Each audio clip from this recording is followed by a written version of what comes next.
Dear friends, good morning.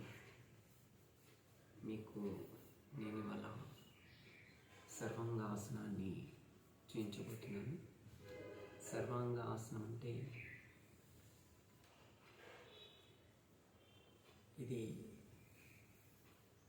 ఆసనంలో రాజయోగం తర్వాత, రాజాసనం తర్వాత రెండవది. మనకు ఏదైతే ఈ శీర్షాసనం అంటుందో, శీర్షాసనాన్ని మనం ఏమంటామంటే రాజాసనం అని చెప్తాము. అయితే శీర్షాసనంలో మనము 100%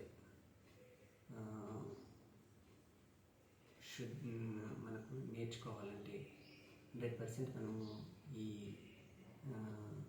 శీర్షాసనాన్ని ప్రాక్టీస్ చేయాలంటే మనకి సర్వాంగాసనం అనేది ఒక 95% మనకు తోడ్పడుతుంది.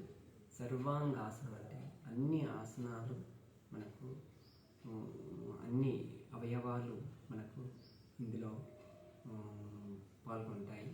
అంటే మనకి అన్ని ఆసనాలు, అన్ని శరీర అవయవాలు మనకు కొద్దిగా మర్దన జరుగుతుంది, కొద్దిగా ప్రాక్టీస్ అవుతుంది. కాబట్టి దీన్ని సర్వాంగాసనం అని చెప్తాం. సర్వాంగాసనం వల్ల మనకు ఉపయోగాలు ఏంటంటే, మెయిన్గా ఎవరికైతే థైరాయిడ్తో బాధపడుతుంటారో, థైరాయిడ్ అంటే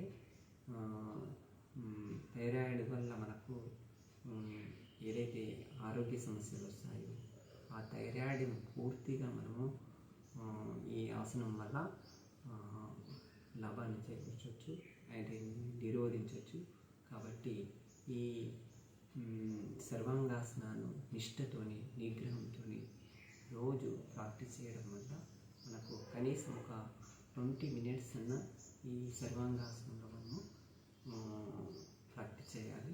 దానివల్ల మనకు ఎనలేని ఉపయోగం జరుగుతుంది. కాబట్టి ఈ సర్వాంగాసనాన్ని అతి శ్రద్ధతో, అతి మెలకువతో ప్రాక్టీస్ చేయండి.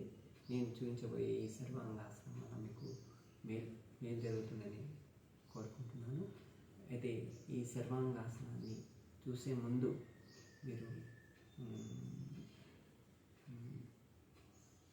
ఏంటంటే